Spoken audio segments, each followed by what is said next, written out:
Welcome to visor books. यहाँ सिर्फ कहानियां नहीं सुनाई जाती, यहाँ आइडियाज आपकी सोच को हिला देते हैं। जहाँ एक सिंपल थॉट पूरी जिंदगी बदल देता है, जहाँ रिस्क लेने की हिम्मत ऑर्डिनरी लोगों को एक्स्ट्रॉर्डिनरी बना देती है। कभी सोचा है, कुछ लोग वहीं से शुरू करते हैं जहाँ बाकी लोग हार मान लेते हैं। अगर आप भी लाइफ में सिर्फ चलना नहीं, कुछ अलग बनाना चाहते हैं, तो यह जगह आपके लिए है। तो तैयार हो जाइए, क्योंकि आज की कहानी आपको सिर्फ इंस्पायर नहीं करेगी, आपको सोचने पर मजबूर कर देगी कि आप अभी तक क्या मिस कर रहे थे। यह कहानी इंस्पायर्ड है 0 to 1 की सोच से, लेकिन इसकी दुनिया, किरदार और सफर पूरी तरह नए हैं। शहर की भीड़ में हर चेहरा एक जैसा लगने लगा था, लेकिन आरव अलग था। वह उन लोगों में से नहीं था जो लाइफ को बस जैसे चल रही है वैसे ही एक्सेप्ट कर लेते हैं। उसके अंदर एक अजीब सी बेचैनी थी, जैसे कुछ मिसिंग हो, पर क्या यह उसे खुद भी समझ नहीं आता था। कॉलेज के आखिरी साल में उसके दोस्त प्लेसमेंट्स की तैयारी में लगे थे।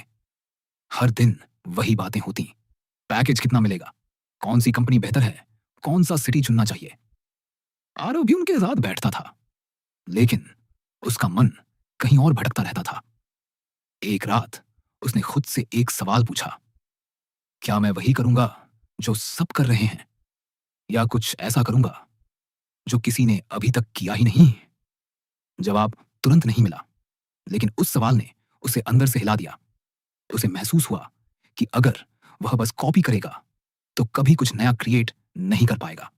धीरे धीरे उसने खुद को भीड़ से अलग करना शुरू किया। उसने सोशल मीडिया कम कर दिया, बेकार की डिस्कशन से दूरी बना ली और अकेले बैठकर सोचना शुरू किया। एक दिन उसने अपने नोटबुक में लिखा, 0 से 1। यह उसके लिए सिर्फ एक लाइन नहीं थी, यह उसकी नई डायरेक्शन बन गई। कुछ हफ्तों बाद उसने अपने आसपास एक छोटी सी प्रॉब्लम नोटिस की। उसके शहर के छोटे दुकानदार ऑनलाइन नहीं थे, बड़े ब्रांड्स ऐप्स पर डोमिनेट करते रहे थे, लेकिन लोकल दुकानदार पीछे छूट रहे थे। लोग अमेज़न से खरीद रहे थे, लेकिन मोहल्ले की दुकानें स्ट्रगल कर रही थीं। बाकी लोगों के लिए यह एक सामान्य बात थी, लेकिन आरव ने इसमें एक अपॉर्चुनिटी देखी। उसने सोचा, अगर मैं इन दुकानदारों को ऑनलाइन ला सकूं, लेकिन अलग तरीके से, तो कुछ नया बनाया जा सकता है। उसने एग्जिस्टिंग एप्स को ध्यान से देखा। सब कॉम्प्लिकेटेड थे, फीस ज्यादा थी और छोटे दुकानदार उन्हें समझ नहीं पाते थे। तभी उसने खुद से कहा कि मुझे बेटर नहीं बनाना, मुझे 10 गुना बेटर बनाना है। उसने कोडिंग शुरू की। शुरुआत में सब कुछ मुश्किल था। कई बार कोड क्रैश हो जाता, कई बार पूरा सिस्टम फेल हो जाता, लेकिन हर बार वह खुद से यही कहता कि यह नॉर्मल है, क्योंकि वह कुछ नया बना रहा है। धीरे धीरे उसने एक सिंपल प्लेटफॉर्म तैयार किया, जहां दुकानदार सिर्फ 2 क्लिक्स में अपना प्रोडक्ट अपलोड कर सकते थे। कोई कॉम्प्लिकेटेड सिस्टम नहीं, कोई अननेसेसरी फीचर्स नहीं, बस सिंप्लिसिटी और एफिशिएंसी। लेकिन असली चैलेंज प्रोडक्ट बनाना नहीं था, लोगों तक पहुंचाना था। एक दिन वह अपने शहर की एक पुरानी दुकान पर गया। दुकान के मालिक शर्मा जी काफी निराश थे। उन्होंने कहा कि अब दुकान पर कोई नहीं आता, सब मोबाइल से खरीद लेते हैं। आरव ने उन्हें अपना आइडिया समझाया। पहले तो उन्होंने इसे मजाक समझा, लेकिन आरव ने हार नहीं मानी। उसने वहीं बैठकर उनका पहला प्रोडक्ट अपलोड किया। कुछ ही मिनटों में सब रेडी था। उन्होंने इंतजार किया। पहले दिन कुछ नहीं हुआ, दूसरे दिन भी नहीं, लेकिन तीसरे दिन एक छोटा सा ऑर्डर आया। वह ऑर्डर छोटा जरूर था, लेकिन उस दुकान के लिए बहुत बड़ा मोमेंट था। शर्मा जी की आंखों में जो चमक थी, उसने आरव को एक बात सिखा दी कि छोटा शुरू करना कमजोरी नहीं, बल्कि सबसे मजबूत स्ट्रेटेजी है। उसने धीरे धीरे कुछ और दुकानों को जोड़ा।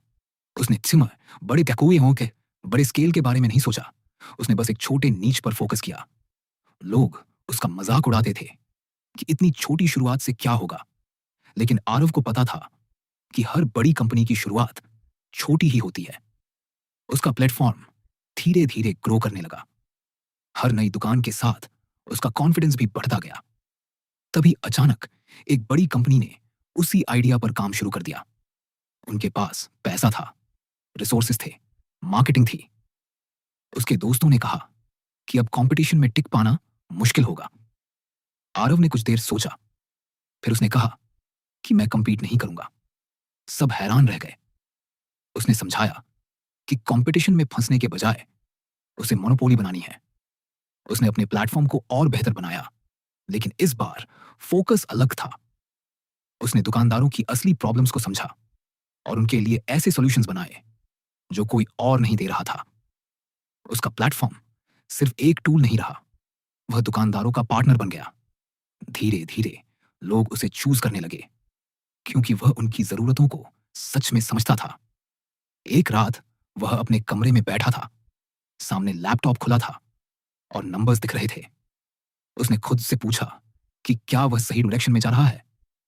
फिर उसे एक बात याद आई कि फ्यूचर कोई लॉटरी नहीं है, उसे बिल्ड करना पड़ता है। उसने अपने अगले 5 साल का क्लियर प्लान बनाया। हर स्टेप डिफाइंड था, कोई कंफ्यूजन नहीं, कोई गैस वर्क नहीं। समय के साथ उसका प्लेटफॉर्म बढ़ता गया, लेकिन सबसे बड़ा बदलाव उसके अंदर आया। वह पहले डाउट करता था, अब कॉन्फिडेंटली डिसीजंस लेता था। पहले वह दूसरों को फॉलो करता था, अब खुद रास्ता बना रहा था।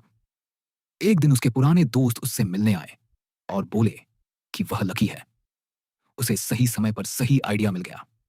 आरव ने मुस्कुराते हुए कहा कि यह लक नहीं है, यह चॉइस है। उसने डिसाइड किया था कि वह कुछ नया बनाएगा, न कि दूसरों की कॉपी करेगा। उसने उन्हें अपने शुरुआती स्ट्रगल्स के बारे में बताया, फेलियर्स के बारे में, कंफ्यूजन के बारे में, लेकिन साथ ही यह भी बताया कि हर स्ट्रगल ने उसे स्ट्रॉन्गर बनाया।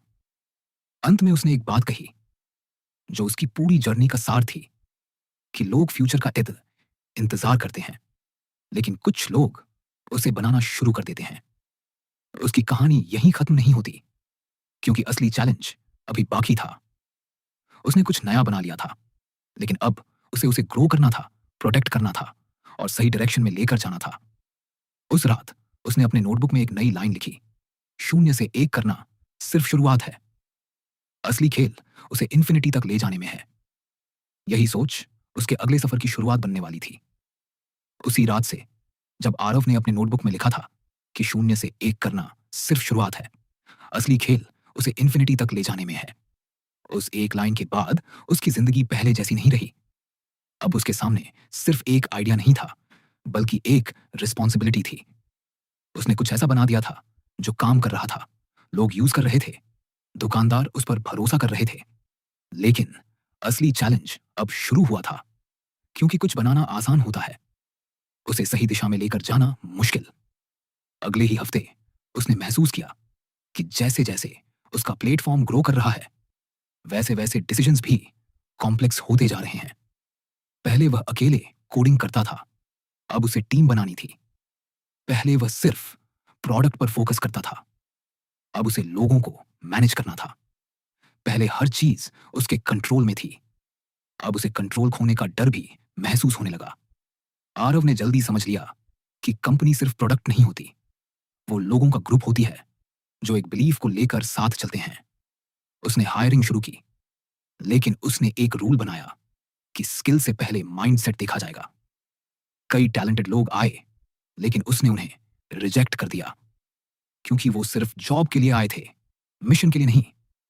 उसे ऐसे लोग चाहिए थे जो रिस्क लेने से ना डरें, जो अनसर्टेनिटी को एक्सेप्ट कर सकें। आखिरकार उसे एक छोटी सी टीम मिली, 5 लोग, जिनके पास एक्सपीरियंस कम था, लेकिन बिलीफ स्ट्रांग था। यही उसकी असली ताकत बनी।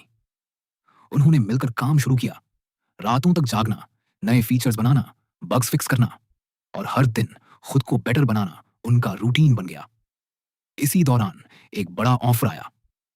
एक बड़ी कंपनी ने आरव को अप्रोच किया। उन्होंने कहा कि वो उसके प्लेटफॉर्म को एक्वायर करना चाहते हैं। अमाउंट इतना बड़ा था कि उसकी पूरी जिंदगी बदल सकती थी।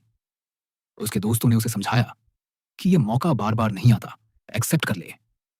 कुछ देर के लिए आरव भी कंफ्यूज हो गया। उसे लगा कि शायद यही सही डिसीजन है, सेफ भी है और प्रॉफिटेबल भी। लेकिन फिर उसने खुद से एक सवाल पूछा, क्या मैं पैसे के लिए यह सब शुरू किया था या कुछ बनाने के लिए? उस रात उसने बहुत देर तक सोचा और आखिर में उसने ऑफर रिजेक्ट कर दिया। यह डिसीजन आसान नहीं था, लेकिन उसने महसूस किया कि अगर उसने अब भी कंट्रोल छोड़ दिया तो उसका विजन खत्म हो जाएगा। धीरे धीरे कंपटीशन और बढ़ने लगा। बड़ी कंपनीज अब एक्टिवली उसी मार्केट में उतर चुकी थीं। उनके पास रिसोर्सेज थे, मार्केटिंग थी और स्पीड भी थी। लेकिन आरव ने पैनिक नहीं किया। उसने एक चीज पर फोकस रखा, डिफरेंशिएशन। उसने अपने प्लेटफॉर्म को सिर्फ सेलिंग टूल नहीं रहने दिया, बल्कि उसे एक इकोसिस्टम बना दिया। उसने दुकानदारों के लिए एनालिटिक्स टूल्स जोड़े, जिससे वे समझ सकें कि उनका कौन सा प्रोडक्ट ज्यादा बिक रहा है, किस समय कस्टमर्स ज्यादा एक्टिव रहते हैं। उसने लोकल डिलीवरी नेटवर्क डेवलप किया, जिससे ऑर्डर्स जल्दी पहुंच सकें।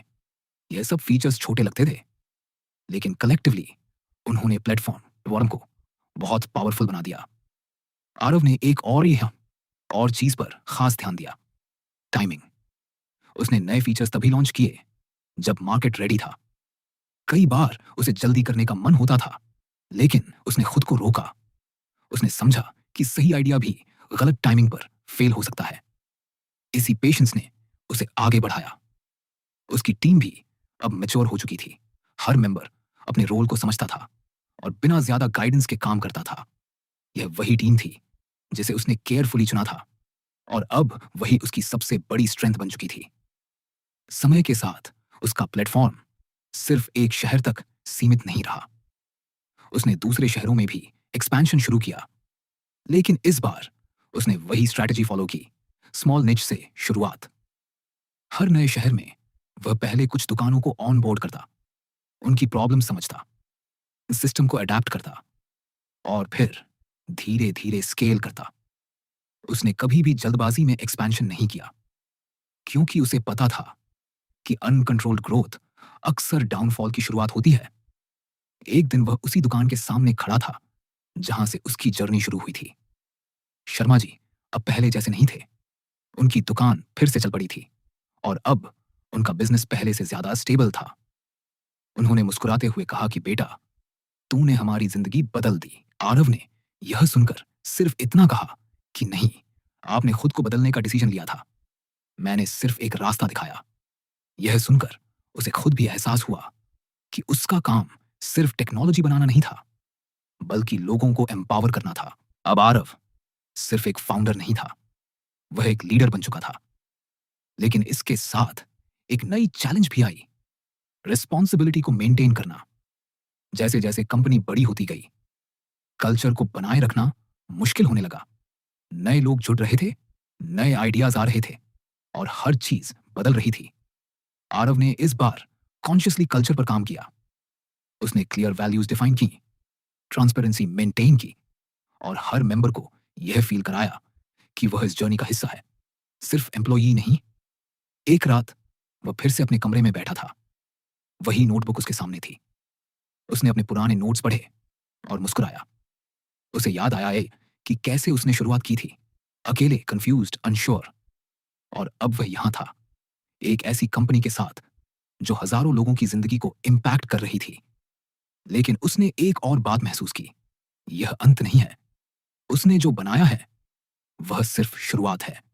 उसने नोटबुक में एक नई लाइन लिखी, फ्यूचर को प्रेडिक्ट नहीं करना, उसे डिजाइन करना है। यही उसकी अगली जर्नी का बेस बनने वाला था। अब उसका फोकस सिर्फ बिजनेस तक सीमित नहीं था। वह नए आइडियाज के बारे में सोच रहा था, नए प्रॉब्लम्स को सॉल्व करने के बारे में सोच रहा था। उसे पता था कि अगर वह रुक गया तो वही बन जाएगा जो बाकी लोग बन जाते हैं, एवरेज। और वह एवरेज नहीं बनना चाहता था। आरव की कहानी हमें एक सिंपल लेकिन पावरफुल बात सिखाती है, जिंदगी में सबसे बड़ा फर्क आइडियाज नहीं लाते, डिसीजंस लाते हैं। हर दिन हमारे पास चॉइस होती है, या तो हम वही करें जो सब कर रहे हैं, या कुछ ऐसा करें जो किसी ने अभी तक नहीं किया। ज्यादातर लोग सेफ रास्ता चुनते हैं, लेकिन वही लोग आगे बढ़ते हैं जो रिस्क लेने की हिम्मत रखते हैं, क्योंकि आखिर में फ्यूचर उन्हीं का होता है जो उसे बनाने का साहस रखते हैं, ना कि उनका जो उसका इंतजार करते हैं। अगर इस कहानी ने आपको कहीं अंदर तक छुआ है, तो शायद यह सिर्फ एक कहानी नहीं थी, यह एक संकेत था। याद रखिए, जिंदगी बदलने के लिए बड़े मौके नहीं चाहिए होते, बस सही सोच और एक छोटा सा एक्शन काफी होता है। आज जो डिसीजन आप टाल रहे हैं, वही कल आपकी पूरी डायरेक्शन तय करेगा। तो खुद से एक वादा कीजिए, इंतजार कम, शुरुआत ज्यादा, क्योंकि फ्यूचर किसी का इंतजार नहीं करता, उसे बनाना पड़ता है। अगर आपको ऐसी रियल और पावरफुल कहानियां पसंद हैं, तो वाइजर बुक्स को सब्सक्राइब करें ताकि हर नई कहानी सबसे पहले आप तक पहुंचे। और कमेंट्स में जरूर बताइए, आप अपनी जिंदगी में कौन सा शून्य से एक कदम उठाने वाले हैं।